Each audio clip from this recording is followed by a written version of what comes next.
Salut et bienvenue sur Badass Anime. On se retrouve pour un épisode de C'est bien ou pas, ça faisait longtemps, sur Ranking of Kings, Sama Ranking, un manga écrit par Sosuke Toka, un manga vraiment exceptionnel, une petite perle. Ici on va parler de l'anime.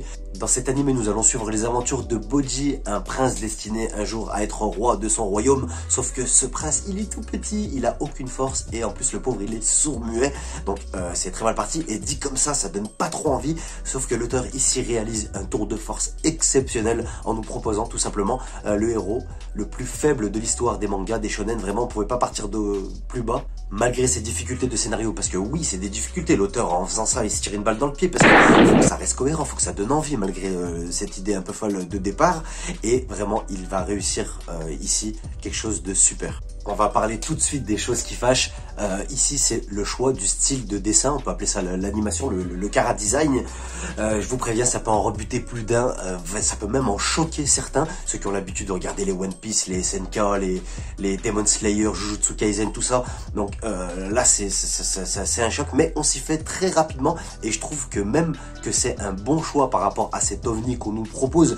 Je trouve que ça va bien avec Bojji. Et je dirais même plus que ça a été choisi, ce style d'animation, par rapport à Bojji. Vraiment ça va très très bien avec l'univers et comme je vous le disais on s'y fait très rapidement. Après l'animation, quand je parle d'animation, c'est les mouvements, les combats, etc. Donc ça c'est bien fait, hein, ça reste très bon. Et les combats sont sympas, l'animation suisse c'est le choix, hein, vraiment c'est des peintures, les fonds, les décors, c'est carrément des gouaches, des peintures. Donc voilà. Parlons un peu des personnages maintenant. Des personnages vraiment très réussis à première vue, ça donne pas envie comme je vous le disais, mais on se trompe souvent aussi, on sait pas trop les situer, on sait pas s'ils sont méchants ou s'ils sont gentils. Vraiment souvent on va se tromper, c'est un cas de figure qu'on va retrouver tout au long de la saison, c'est ce que j'aime particulièrement, jusqu'à qu'on en est sûr. On peut parler de vraiment des personnages très réussis, on peut parler je reparle de la mère, de Healing, je vais pas trop en dire non plus, mais quel personnage, vraiment ses émotions, ses réactions, ses décisions, ce sont celles d'une vraie mère, enfin une mère dans un shonen qui sert à quelque chose, et vraiment plus que cela même, vraiment te fout les larmes aux yeux souvent, alors qu'au début on a l'impression qu'elle est méchante et tout, je vais pas trop en dire. Donc des personnages qui ont souvent des dialogues très justes, ils ont tous un caractère soigné, des interventions jamais au hasard, vraiment des personnages, je peux vous en citer d'autres à part Bojji, donc la mère, Desha qui est vraiment génial. Desha, il est là, t'as l'impression avec une grosse bouche, il est ridicule, mais en vrai il est trop badass, avec sa voix, ses pouvoirs, son caractère et tout, moi je l'aime trop, mention spéciale pour lui. D'ailleurs on attend de savoir ce qui va se passer dans la saison 2, avec sa décision. L'histoire maintenant, l'intrigue, parce que c'est ce qui fait tout le charme d'un manga, surtout d'un shonen. On a tellement l'habitude de voir des shonen qui nous faut de la nouveauté, vraiment quelque chose qui nous tient dans la laine, et là encore c'est une vraie réussite. Le scénario fait très fort, je vais pas vous spoiler vraiment, mais on ne s'ennuie jamais, il y a des retournements de situation tout le temps, jusqu'au dénouement final de la saison 1, vraiment une réussite.